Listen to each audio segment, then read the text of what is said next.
So the Eastern Canada road trip is over, and here's how it went. The first game was against the Ottawa Senators, who just finished spanking the Leafs 6-3 the night before. The Canucks knew they needed to start strong, so Besser squeaked one past the goal line 15 seconds into the game for his 11th of the season. Not long after, Ilya Missal Mickey Mikheyev followed suit to make it 2-0, and from that point forward, it wasn't the Canucks' best performance by any means. They didn't play terribly, but there were some noticeable mistakes that could have been avoided. For example, Ian Cole failing to clear the puck here, allowing Drake Batherson to steal it and get the Senators on the board. Quinn Hughes was still at it though, doing his signature blue line dancing all game. Halfway through the second period, Artem Zub took a shot from the point and watched as the puck bounced off every surface in the entire arena before somehow landing in the net, 2-2. Now this next sequence was amazing, unless you're a Senators fan. Brady Tkachuk, one of the league's better players, missed a wide open net. It happens to the best of them, but it hurts even more in this case because less than a minute later, JT Miller scored with a beautiful bullet of a shot to make it 3-2 Nucks heading into the third. Now watch this. An understandably frustrated Brady Tkachuk attempted to crush Pettersson here, but Elias, the slippery alien, wouldn't allow it. He got the shot off and Mikheyev tipped it in for his second goal of the game, putting the Canucks up 4-2. Now, I want to take a brief moment here to say that the league needs a better system when it comes to calling high-sticking penalties. Chychrun did not deserve to sit in the box for this. It wasn't even his stick that hit Garland. I'm a die-hard Canucks fan, but I can acknowledge when there's a shitty call. And to make matters worse, Pettersson scored less than 2 seconds into that power play to make it 5-2, putting the game out of reach for the Senators with only 6 minutes left. And that is how it ended. 5-2 Canucks over the Senators, and even with 3 points on the game, Pettersson still wasn't happy with his performance. I don't think it's the best effort from us. I think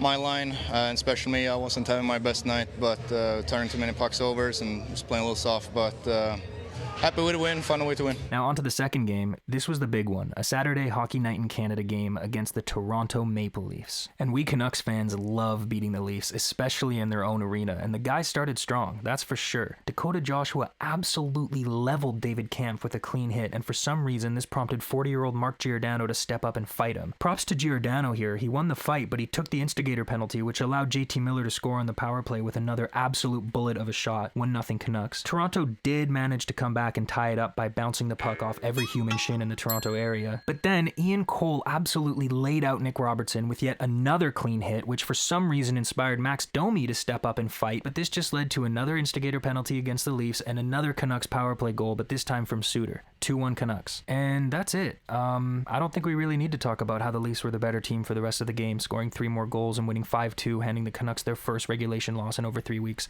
I think we can just skip that part and move on to the third game against the Montreal Canadiens. Now, Conor Garland played great in this game. He scored the opening goal off a sexy little feed from JT Miller, and then he worked his ass off to steal the puck here and set up Dakota Joshua. It's hard knowing that this guy probably needs to be traded at some point before the trade deadline. He's such a fun player to watch. He works hard every shift and is so creative on the ice. It's unfortunate that the Canucks' old management signed him to such a lucrative deal a few years ago. If he was making a little bit less money, he definitely would stay on the team. Missal Mickey also added to his impressive road trip with a hot shot past Jake Allen, and at this point it was 3-0 Canucks heading into the third period. Now I gotta talk about our backup goalie Casey DeSmith. He's had a hell of a start to the season and is a huge reason why the Canucks are where they are in the standings. It's so nice to finally have a backup goalie we can rely on who can win us games while giving Thatcher Demko a rest from time to time. I mean, look at this save he made on Sean Monahan in the third period.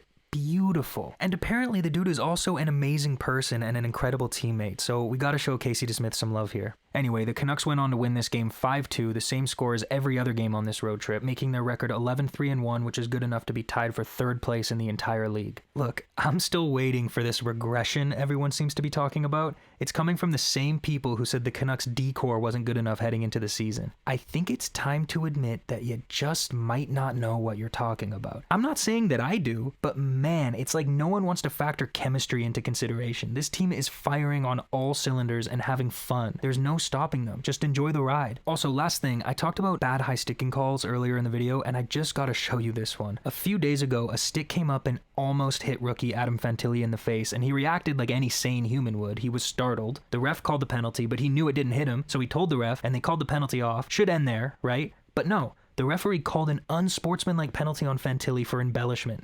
What? He was being a good guy. He was trying to keep the game fair. What on earth was the ref thinking here? It's so dumb. They need a new system for this. Get someone off the ice watching the games on a screen to call and confirm penalties in real time. The video reviews slow the game down. No one likes them anyway. God. That's it for today. Thanks for watching. Please hit subscribe if you're new here. I'll see you guys on Friday. And the Canucks win 2 out of 3. beat Ottawa, fall in Toronto, and bounce back with one of their best efforts of the season here against the Canadiens as Vancouver beats Montreal 5-2 to improve to 11-3-1 on the year.